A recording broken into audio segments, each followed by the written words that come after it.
Hébreux, au chapitre 5,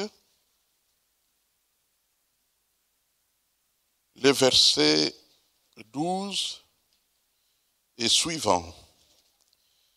Hébreux, chapitre 5, à partir du verset 12. La parole de Dieu. Vous, en effet, qui depuis longtemps devriez être des maîtres. Vous avez encore besoin qu'on vous enseigne les premiers rudiments des oracles de Dieu. Vous en êtes venus à avoir besoin du lait et non d'une nourriture solide. Or, quiconque en est encore au lait n'a pas l'expérience de la parole de justice, car il est un enfant. Mais la nourriture solide est pour les hommes faits, pour ceux dont le jugement est exercé par l'usage à discerner ce qui est bien et ce qui est mal. Nous complétons dans 2 Pierre, deuxième épître de Pierre, au chapitre 3, à partir du verset 9. 2 Pierre, chapitre 3, à partir du verset 9, nous lisons « Le Seigneur ne tarde pas dans l'accomplissement de la promesse, comme quelques-uns le croient, mais il use de patience envers vous, ne voulant pas qu'aucun périsse, mais voulant que tous arrivent à la repentance. Le jour du Seigneur viendra comme un voleur. En ce jour, les cieux passeront avec fracas, les éléments embrasés se dissoudront, et la terre avec les œuvres qu'elle renferme sera consumée.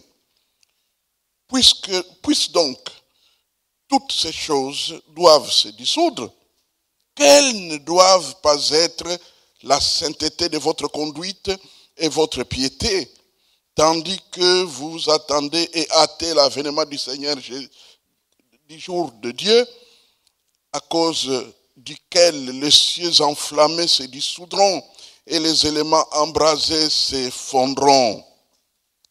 Mais nous attendons, selon sa promesse, de nouveaux cieux et une nouvelle terre où la justice habitera.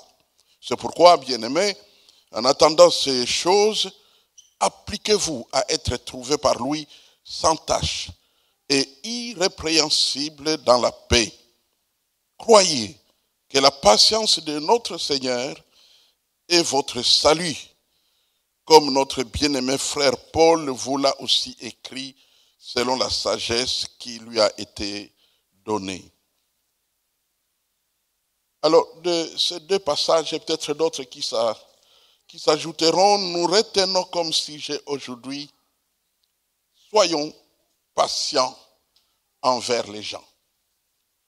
Soyons patients envers les gens. C'est une exhortation qui est adressée à l'Église pour être patient envers les autres.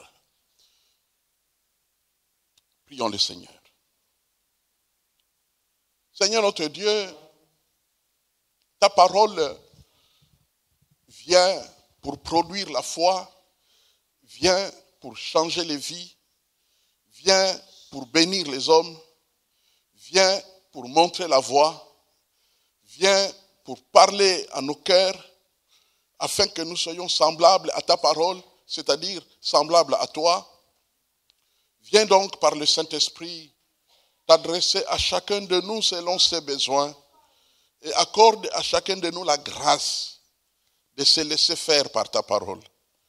Rencontre-nous, parle-nous, change-nous, construis l'Église par ta parole au nom puissant de Jésus. Amen. Amen.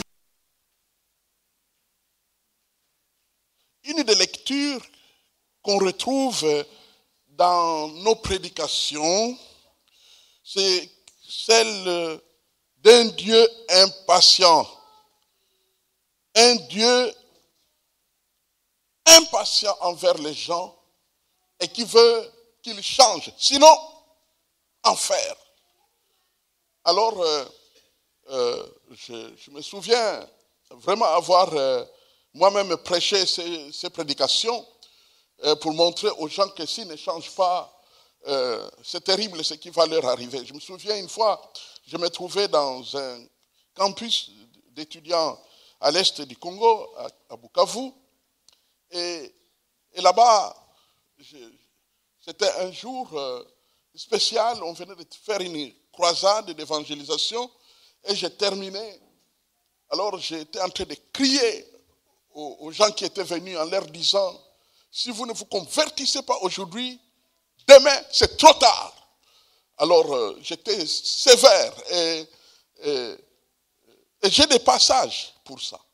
J'ai des passages tels que celui que nous avons lu dans Hébreux chapitre 5, le verset 12 et suivant, où vous qui devrez déjà être des maîtres, vous avez assez entendu, mais vous ne changez pas. Eh bien, Dieu va vous punir, Dieu va vous frapper, et ainsi de suite. Et Dieu peut se servir de telles paroles, parce que cette parole-là, justement, si je m'en souviens jusqu'à aujourd'hui, ce n'est pas tant à cause de moi qui ai prêché, mais à cause de quelqu'un qui m'a écouté prêcher. Parce que plus tard, des années, de nombreuses années même plus tard, plus de 10 ans après, je me trouvais aux États-Unis, en Caroline du Nord. Le téléphone sonne dans la maison où j'étais logé. Et qui m'appelle? Un monsieur. Alors, ils disent, non, il y a quelqu'un qui veut te parler. Comment il s'appelle? Ils ont dit, il s'appelle Pépé Moutiri. Alors, je l'ai pris, j'ai dit, cher monsieur, qu'est-ce que je peux faire pour vous?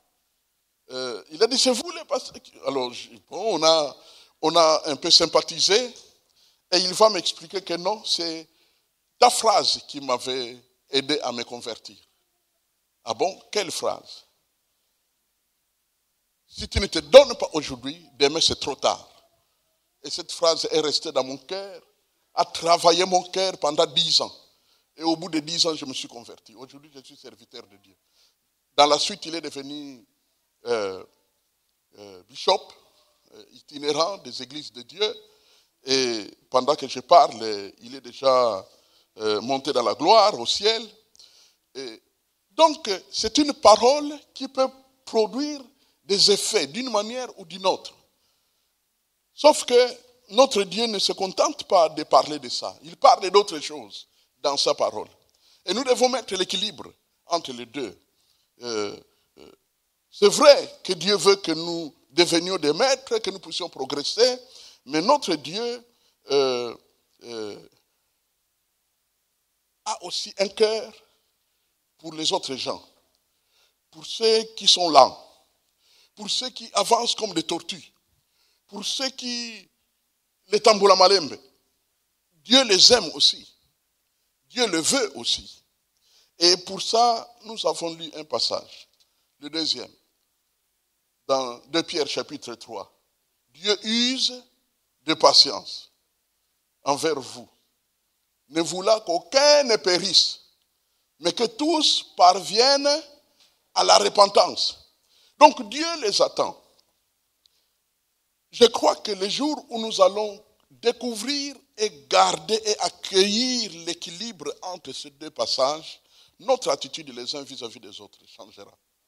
Parce qu'il y a des moments où Dieu peut-être nous poussera à hâter les gens. Non, non, Tu ne peux plus attendre. Donne-toi au Seigneur. Mais il y a des moments où on dira, le Seigneur a certainement un plan pour lui.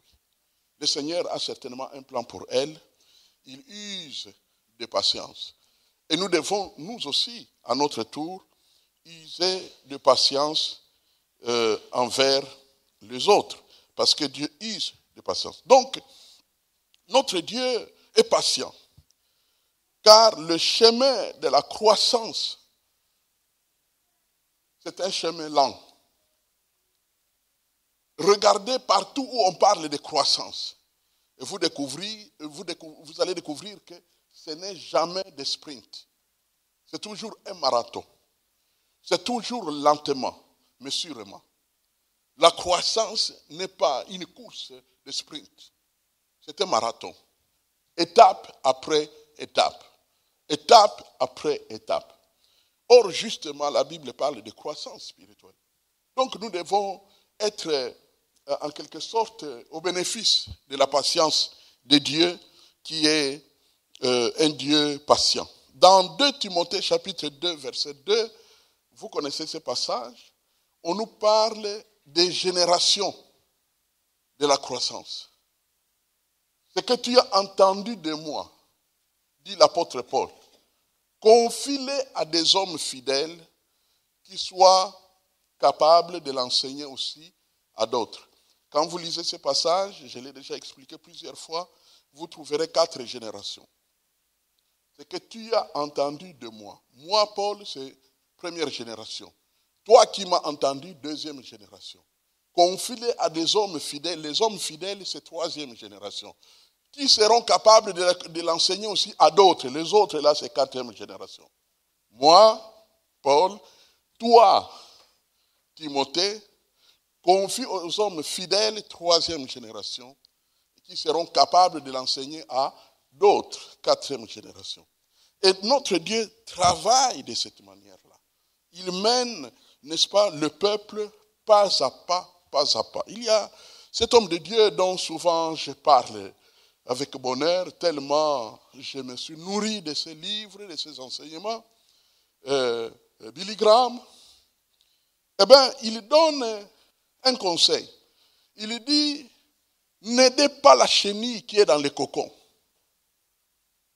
Alors, il raconte l'histoire, comment une chenille devient un papillon. Parce que si vous ne le savez pas, tous ces beaux papillons-là que vous voyez, ce sont des anciennes chenilles. Toutes, sans exception. Il n'existe pas un insecte qui soit né papillon. On commence par ramper comme chenille. Et puis à un moment donné, selon les jours et les mois que Dieu a prévus, la chenille se constitue un cocon. Avec de l'herbe sèche, tout, s'entoure et s'enferme dedans. Et reste le temps que Dieu a prévu. Et ce processus entraîne que des ailes vont pousser là à l'intérieur du cocon. Maintenant, si toi, monsieur le sage ou madame la sage, tu osais venir, tu vois, oh pauvre chenille, tu es enfermé dans un cocon, je vais t'aider à sortir de là. Et tu ouvres, tu fracasses son cocon.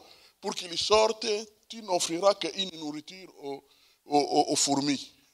Parce que cette chenille ne sera pas capable de voler. Au fait, il faut laisser la chenille rester dans le cocon. Et pendant qu'elle va se battre, les ailes commencent à pousser, continuent à se battre, sa force devient telle que les cocons commencent à céder, à s'ouvrir. Et quand cette chenille va réussir, avec ses ailes, à briser le cocon, elle va monter, elle va voler et deviendra un papillon. De la même manière, notre Dieu dirige les vies des hommes par étapes, en faisant entrer des hommes dans des cocons où ils vont affronter toutes sortes d'épreuves, toutes sortes de circonstances. Et il y a des moments, mes frères et sœurs, pour aider quelqu'un, c'est seulement intercéder.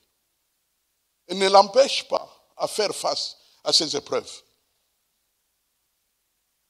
Prie seulement. afin que le plan de Dieu s'accomplisse, afin que la volonté de Dieu se fasse, afin que la personne passe par les étapes que Dieu a prévues lui-même, afin qu'on puisse grandir et atteindre atteindre la maturité qu'il faut. Alors la première chose dans cette méditation qui me frappe, c'est l'analyse que l'apôtre Paul fait. Et pour cela, je vous propose d'ajouter un passage. Philippiens, chapitre 1. Dans Philippiens, chapitre 1,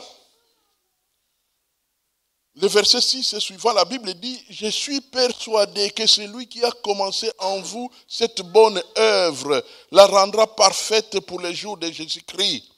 Il est juste que je pense ainsi de vous tous, parce que je vous porte dans mon cœur, soit dans mes liens, soit dans la défense et la confirmation de l'Évangile, vous qui tous participez à la même grâce que moi.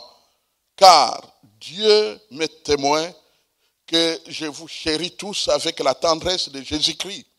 Et ce que je demande dans mes prières, c'est que votre amour augmente de plus en plus en connaissance et en pleine intelligence pour le discernement des choses les meilleures, afin que vous soyez purs, irréprochables pour les jours de Christ.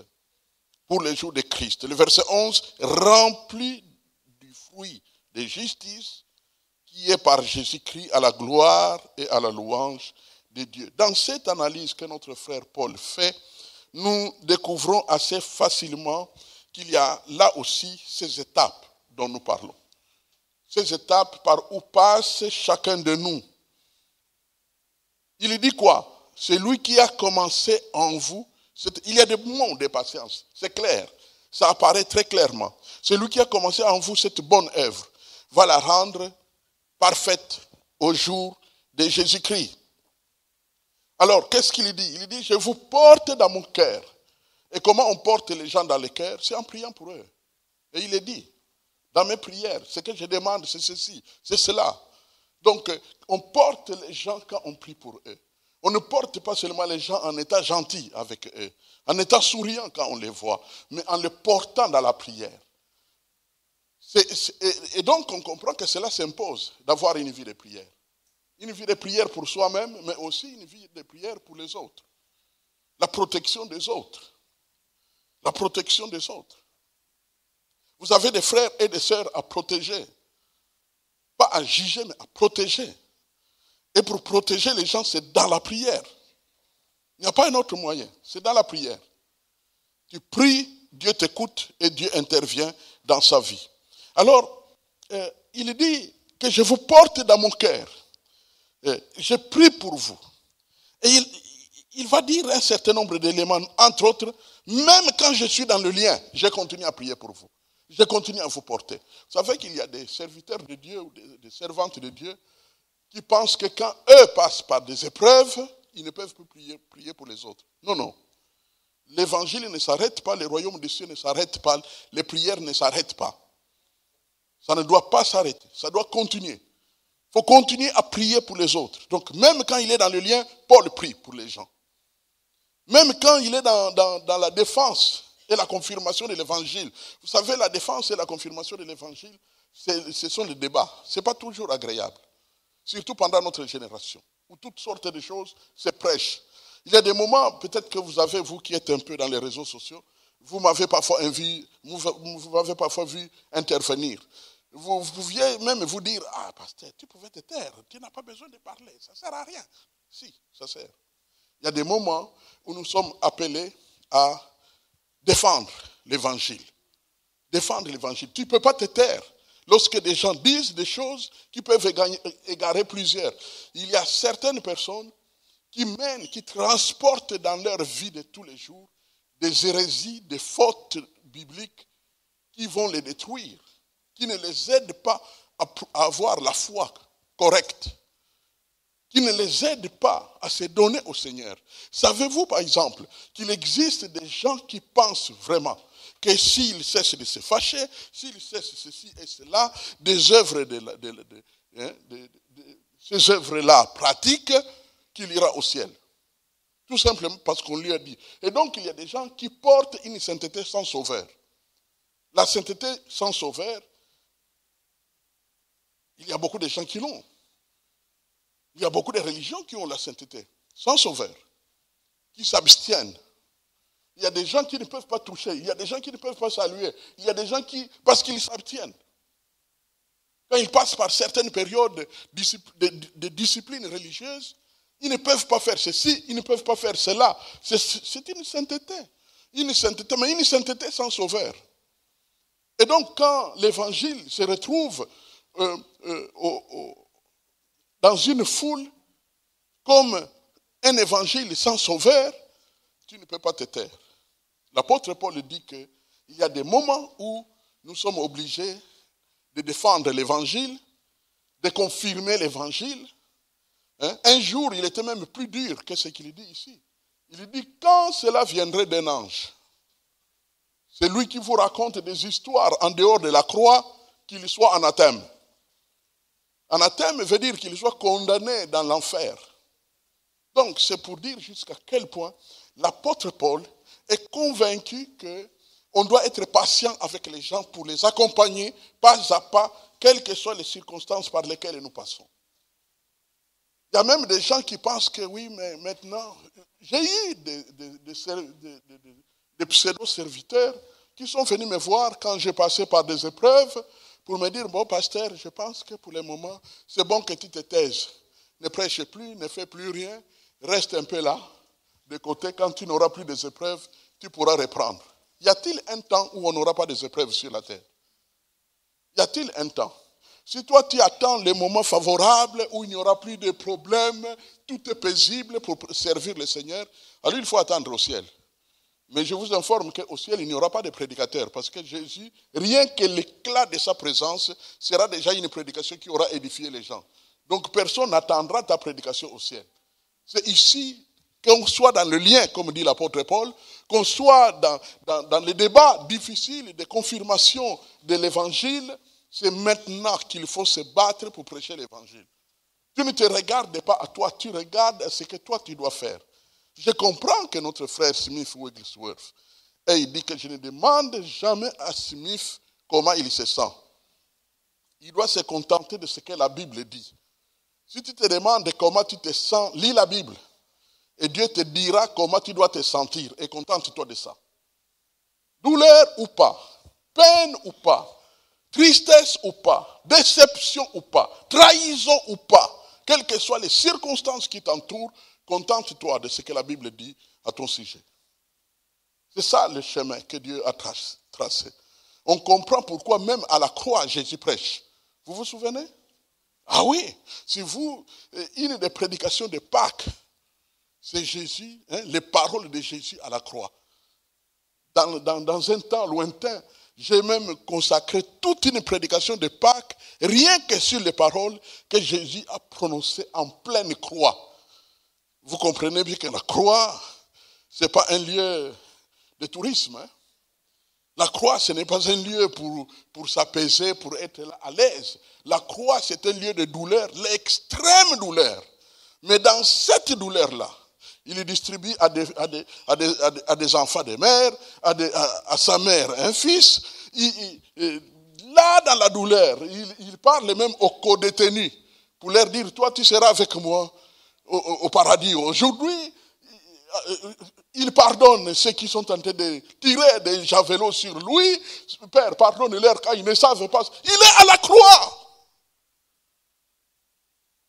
Alors ceux qui attendent que tout ça se calme, tout s'apaise pour qu'ils commencent à servir le Seigneur, ils attendront longtemps, vous comprenez bien, c'est simple. Ils attendront longtemps. Ils attendront longtemps. Donc notre zèle doit être lié au programme biblique. Mes frères et sœurs, la vie chrétienne ne se mène pas avec la bonne pensée, avec la bonne réflexion. La vie chrétienne, c'est une description de la Bible. La vie chrétienne, c'est une copie tapissée par la Bible. C'est un tapis biblique. On marche sur un tapis biblique. la vie chrétienne. On comprend pourquoi certains ne comprennent pas ce que Dieu est en train de faire pendant les différentes générations pour produire les chrétiens. Il y a des gens qui nous observent. Aujourd'hui, je suis en train d'entendre dans les réseaux sociaux certains qui commencent même à mimer ou à assimiler, prêcher et pleurer en disant qu'est-ce qui fait qu'en Afrique, il y a beaucoup d'églises, il y a des millions d'églises et ils n'arrivent pas à changer les sorts des gens. Et ainsi de suite, ils racontent n'importe quoi. Dieu n'est pas responsable des épreuves. Dieu a équipé son peuple pour faire ce qu'ils doivent faire. La Bible va jusqu'à dire que si tu plonges dans le feu, je serai avec toi. Dieu ne va pas éteindre le feu. Le feu continuera à brûler. Si tu plonges dans la mer, je serai avec toi, tu ne vas pas te noyer. Dieu ne va pas faire sécher l'eau comme il l'a fait pour les enfants d'Israël qui traversaient la mer Rouge. Mais là-dedans, il va t'aider à avancer. Vous connaissez le célèbre croyant qui est même entré dans le ventre d'un poisson.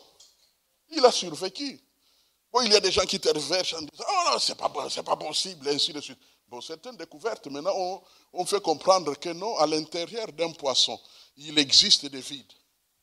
Et que quelqu'un peut respirer là-dedans. Si les muscles internes du poisson, du gros poisson, ne t'écrasent pas, si à l'entrée, ces dents ne sont pas déchiquetées, à l'intérieur, là, il existe des poches de respiration. Ça, c'est la nouvelle science qui découvre ça, qui comprend ça.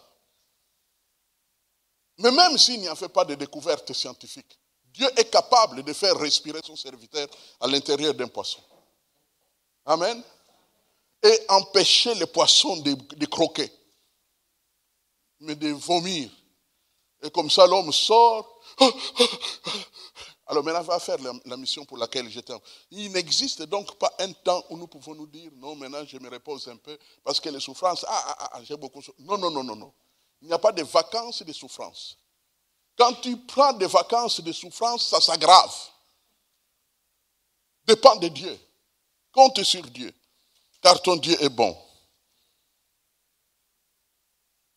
Paul va jusqu'à dire, vous participez dans la même grâce que moi. Donc, même les plus faibles, les plus simples, jouissent de la même grâce que nous tous. Vous savez qu'il existe des chrétiens, soit parce qu'ils pensent qu'ils ont grandi, soit à cause de certaines expériences de leur prédication, ils pensent qu'ils sont au-dessus de la mêlée. Ça n'existe pas. Nous sommes tous dans le même sort, dans la même situation. Ceux qui sont nés il y a 50 ans dans le Seigneur, je ne parle pas de la naissance physique, dans le Seigneur il y a 50 ans. Ceux qui sont nés il y a 2 semaines, nous sommes dans la même condition, nous partageons et profitons de la même grâce. Amen. Dieu a fait des choses d'une manière surprenante. C'est pourquoi l'humilité s'impose à tout le monde. Hein? Il n'y a pas longtemps que je vous ai partagé, que j'ai entendu un prédicateur qui est en train de dire, vous blaguez avec la vie chrétienne, eh bien vous irez en enfer, nous serons là pour vous juger. Aussi longtemps que tu es sur la terre, mon frère, tu es dans les mêmes conditions que ceux à qui tu parles. Je ne parlerai pas de lui parce que dans la suite du temps, le Seigneur a ouvert mes yeux sur ses propres besoins de ne pas blaguer avec l'évangile.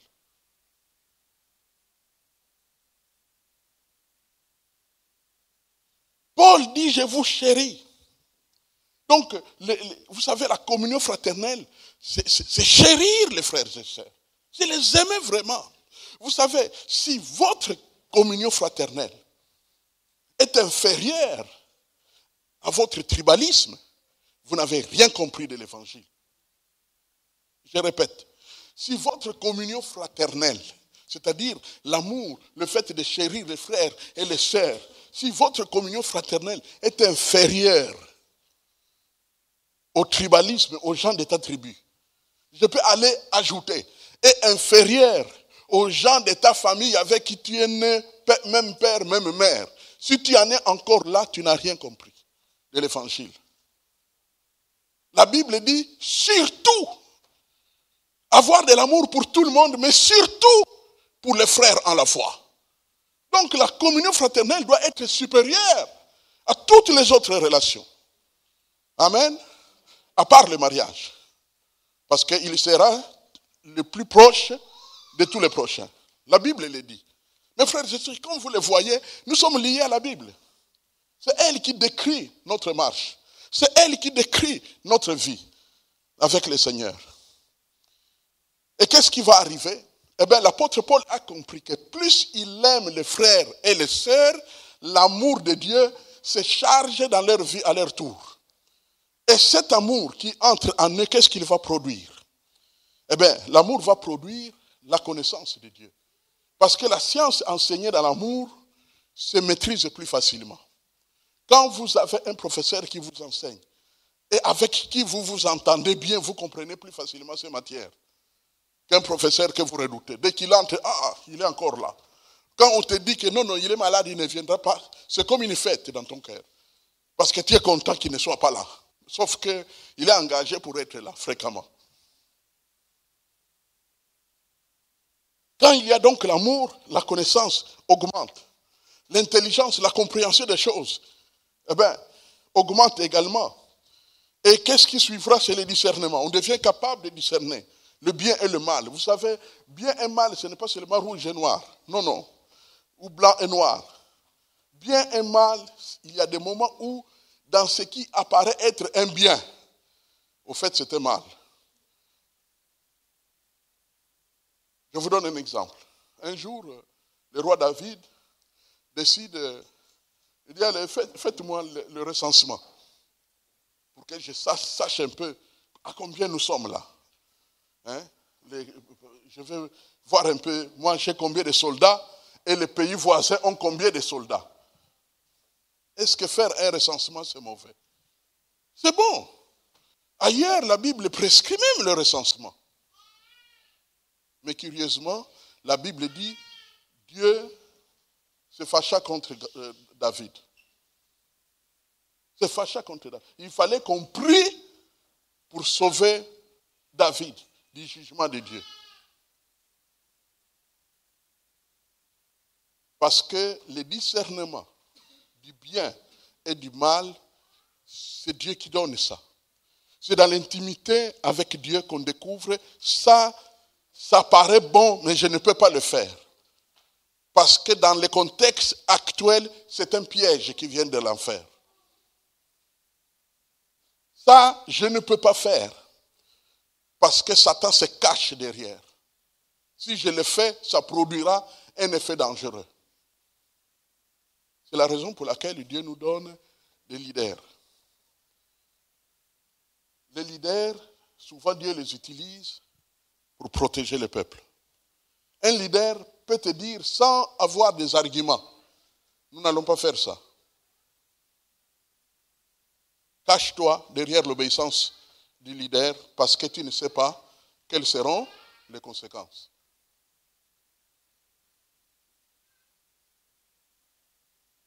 J'ai souvent dit ça, mes frères et sœurs. Et je le dis aux gens de notre génération. À l'époque où tu naissais de nouveau, en règle générale, Dieu te donne une église. Sauf si ta nouvelle naissance s'était mal passée. Mais en règle générale, Dieu te donne une église. Le changement d'église, c'est un changement de destinée. Parce que c'est la Bible qui construit la vie chrétienne. La Bible qui construit ton avenir. Les prières des serviteurs de Dieu, comme nous les voyons ici de l'apôtre Paul, construisent l'avenir du peuple de Dieu. Quand tu sors de ce rail-là, tu changes de destinée. Tu rencontreras des choses que tu n'as pas prévues. Nous restons pleins d'amour, de patience, comme on nous le demande.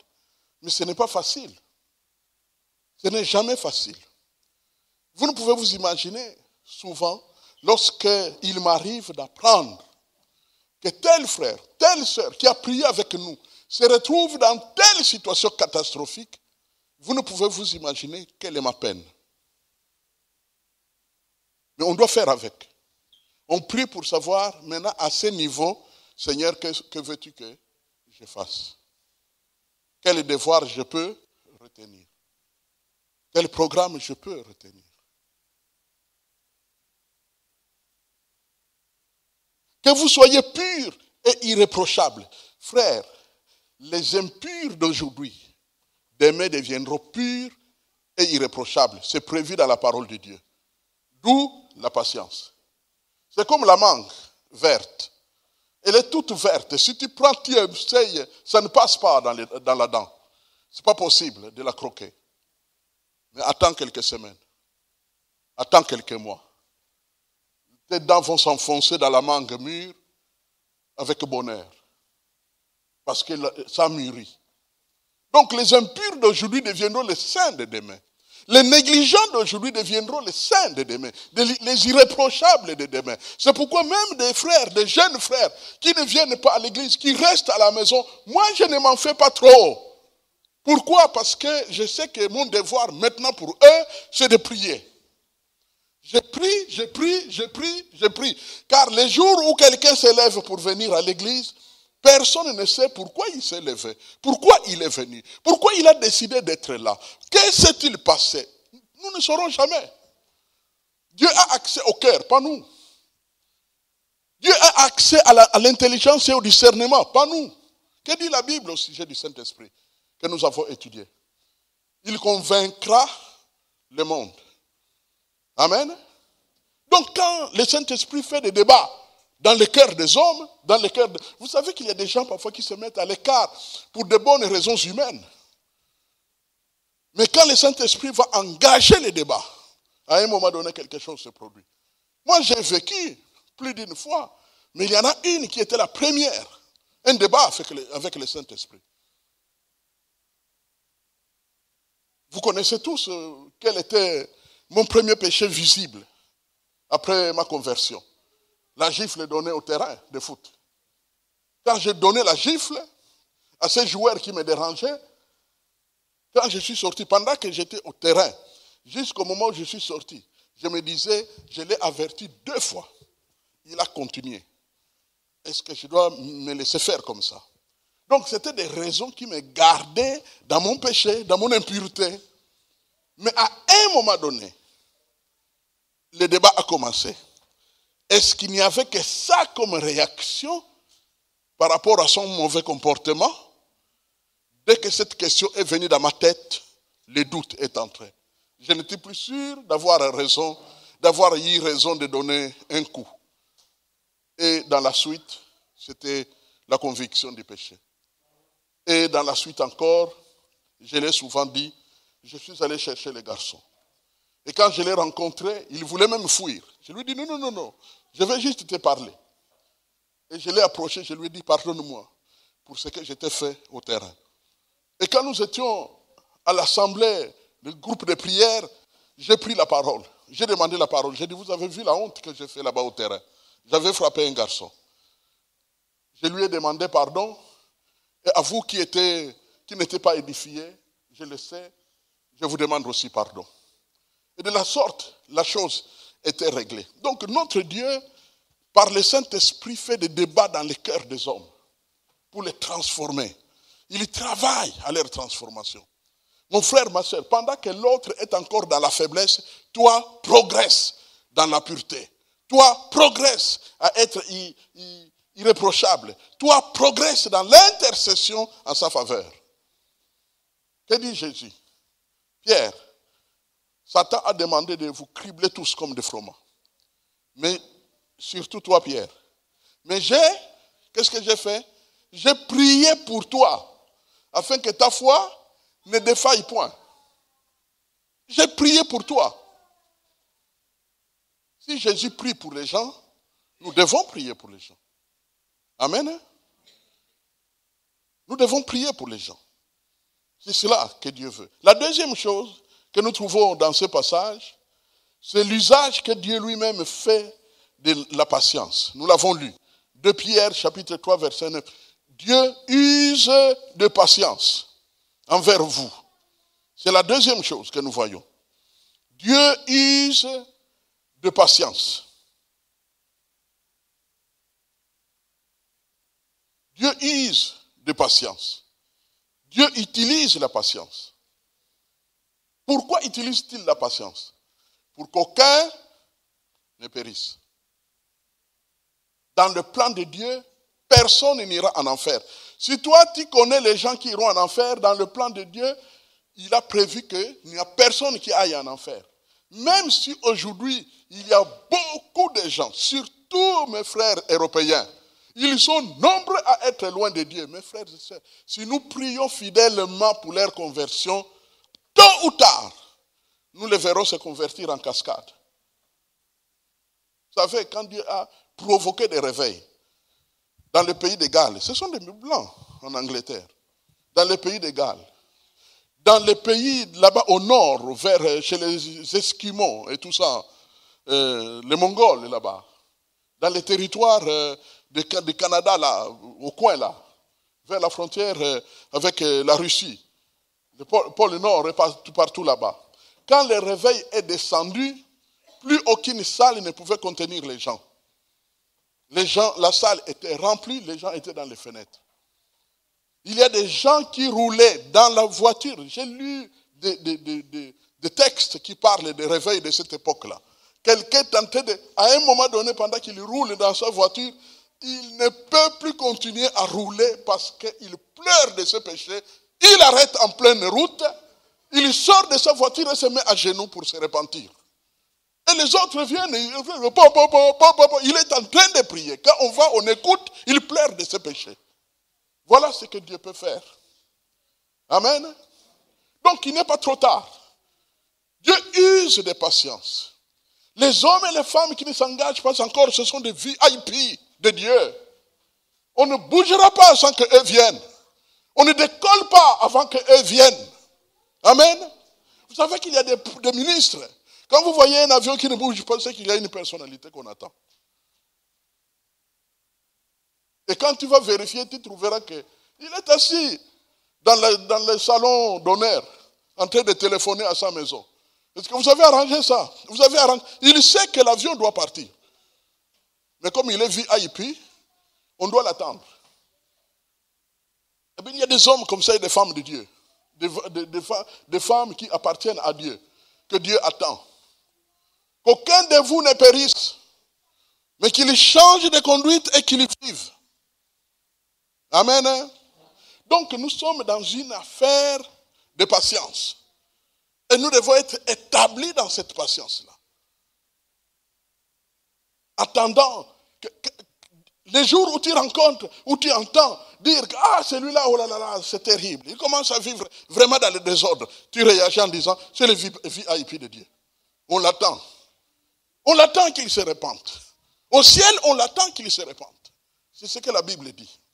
Voilà jusqu'où va l'amour de l'évangile. C'est un amour patient. Glorieusement patient. Amen.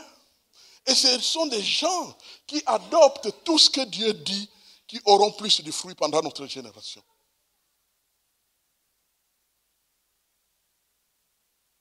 Ne vous inquiétez pas. Vous savez, remplir une salle, c'est facile. Faites venir les meilleurs musiciens du moment. Faites venir les meilleurs prédicateurs du moment. On fait la cotisation pour payer son avion et son hôtel. Il viendra, il va faire du bruit, il va faire des miracles. Les gens vont venir, on va remplir la salle. Mais ce n'est pas ça ce que Dieu est en train de faire. L'engagement de sprint n'est pas dans les programmes de Dieu. C'est la croissance normale qui prend du temps. Merveilleux. C'est la croissance qui prend du temps. Ça doit prendre du temps. Pas de sprint. Dieu use de patience. Vous savez, les repentances instantanées, ce sont des feux de paille. Ça ne va pas loin. Ça ne va pas très loin. Ça prend du temps, mes frères. Ça prend du temps. J'ai souvent parlé de mon jour de conversion. Mais ce n'est pas ce jour-là que j'aurais pu me convertir. C'était probablement 2 ans avant. Il y a un homme de Dieu, connu de tous ceux qui sont âgés parmi vous. Jean-Perse Makanzu. Jean-Perse Makanzu était l'évangéliste national. Et il y a des moments où il choisissait certaines écoles protestantes pour aller prêcher aux jeunes là-bas. Et il est venu dans notre école à Madouda. On nous a seulement dit que l'évangéliste national est là. Et nous, on était en 3e année secondaire. Et il est venu, il est entré là-dedans, dans la salle, dans la chapelle. Nous étions tous là à l'écouter. C'est la première fois que j'ai été lié au bout des lèvres d'un prédicateur. J'étais très étonné qu'il y ait des gens qui parlent de façon si convaincante. Makansu. Il a parlé, il a parlé, il a parlé, il a parlé, il a parlé. Et puis à un moment donné, il a donné son témoignage. Et son témoignage est resté dans ma tête jusqu'à aujourd'hui. J'étais en 3e secondaire. Il a dit comment il s'est converti. Il a dit que quand je me suis converti, dans mon village, tout le monde, le dimanche, était à l'église. Mais moi, pendant longtemps, j'étais voleur de manioc parce que je n'avais pas de temps de faire des champs de manioc moi-même. Alors, chaque fois que je savais que tout le monde est à l'église, moi, j'allais à la forêt pour aller voler, parce qu'il n'y avait personne à la forêt, pour aller voler quelques maniocs. Et puis, à un moment donné, dit-il, mon cœur a changé. Quand mon cœur était changé par Dieu, mais le dimanche est arrivé. J'ai dit, mais j'ai faim, je dois quand même manger. Et je suis allé à la forêt. Et puis je suis arrivé au bord du champ où je devrais voler. J'ai regardé les maniocs. Là, certainement, je vais trouver des tubercules.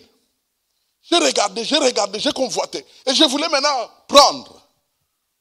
Et puis, j'ai senti la lutte. Mon cœur a dit, prends. Et moi, j'ai dit à mon cœur, c'est lui qui parle. J'ai dit à mon cœur, non, non, non, pas aujourd'hui. Sors de mon corps, va prendre toi-même. Quand tu auras fini de manger, viens et nous partons. Et il ajoute, mon cœur ne savait pas marcher. Mon cœur ne savait pas copicola, donc faire sortir les maniocs. Mon cœur ne savait même pas croquer un manioc. J'ai compris que je pouvais les vaincre. Et nous sommes rentrés sans voler. Ça, c'est Makansu. C'est comme ça qu'il prêchait. Et donc, nous étions bouleversés. Et quand nous sortions, j'ai dit à un ami, on change quand on écoute une personne comme ça. On change totalement. Mais je n'ai pas changé. 2 ans se sont passés. Qu'est-ce qui m'a retenu pendant 2 ans? Je ne peux pas expliquer. Certainement, le diable y était pour quelque chose. Certainement. Peut-être une tentation, peut-être quelque chose m'a retenu. Nous ne savons pas qu'est-ce qui peut retenir quelqu'un. Pourquoi quelqu'un ne vient pas? Qu'est-ce qui s'est-il passé dans son cœur? Nous ne savons pas. Mais 2 ans plus tard, c'est la conversion. Amen. Dieu use de patience. Dieu use de patience. Dieu use de patience. Et ce qui est frappant dans cette affaire, c'est quoi? C'est le verset 15. Allons dans le verset 15. Nous sommes toujours dans 2 Pierre chapitre 3. Le verset 15, que dit-il? Croyez que la patience de notre Seigneur est votre salut. Donc Jésus aussi use de patience. Son Père use de patience. Jésus use de patience. Et par conséquent, nous aussi nous devons user de patience. Amen. Le royaume des cieux use de patience. Envers les frères, envers les sœurs. Le royaume des cieux use de patience. Use de patience. En usant de patience, on peut gagner les gens qui sont lents. On peut gagner ceux qui marchent comme des tortues. On peut gagner tous ces gens-là.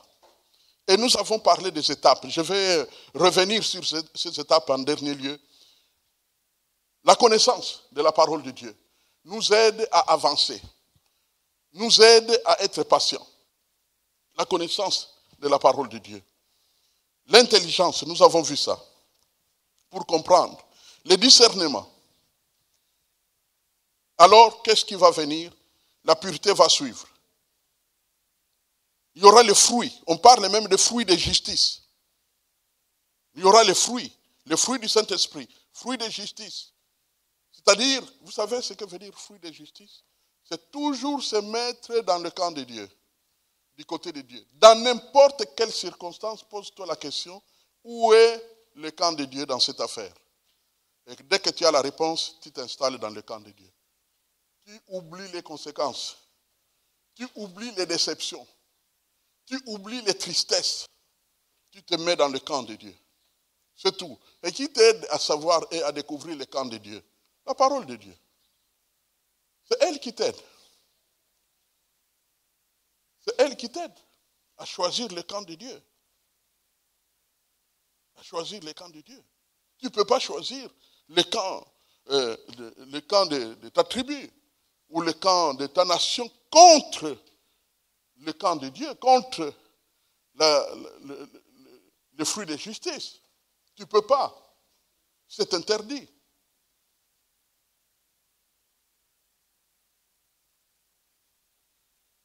Et je peux comprendre combien il est difficile parfois de marcher, surtout par rapport aux nations, combien il est difficile vraiment de marcher dans ce monde par rapport aux nations. On risque d'approuver ce qu'on ne peut pas approuver. Je comprends le problème des chrétiens américains, par exemple, avec les églises des Blancs. Je comprends certaines doctrines politiques où on pense que les autres sont moins que rien. Le racisme, par exemple.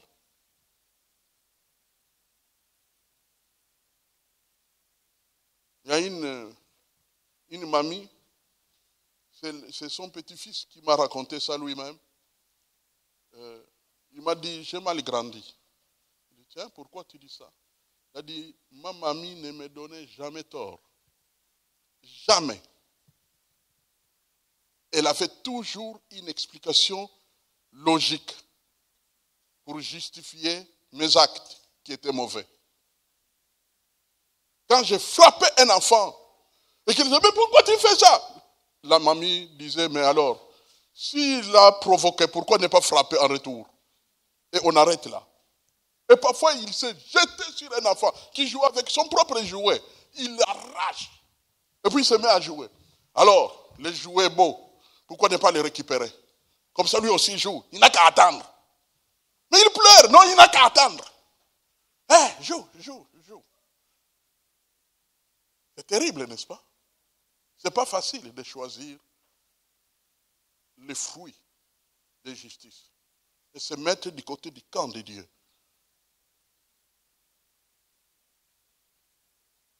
Mais c'est cela le chemin que Dieu a tracé pour nous.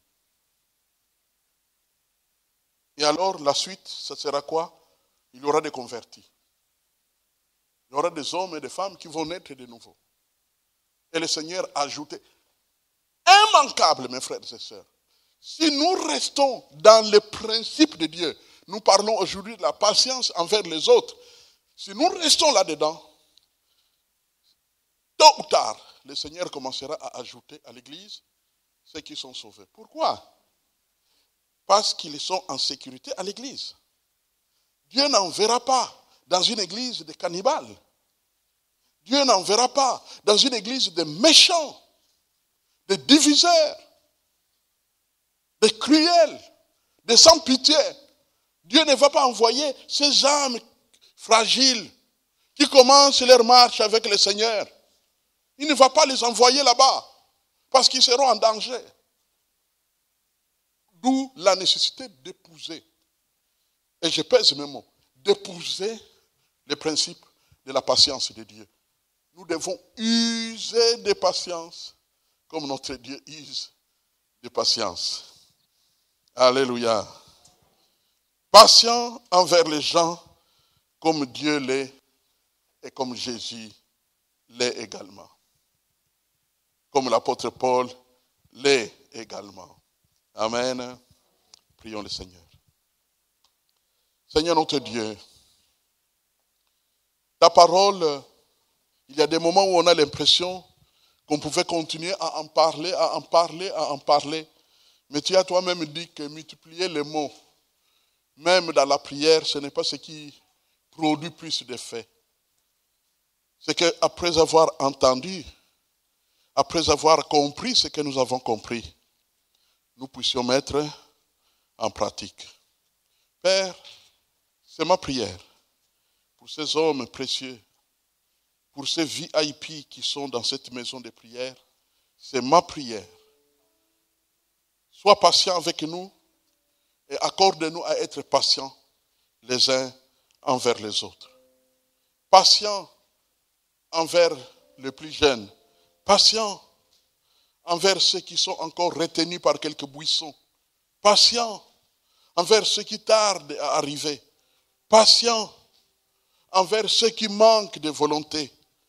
Patients envers tout ce que tu aimes et que nous devons aimer en retour. Merci pour ce que tu vas poursuivre dans nos cœurs pour nous éduquer en tant que des princes et des princesses du royaume des cieux. Poursuis ta mission de nous éduquer, Père, afin que ta volonté, ta pleine volonté, soit faite.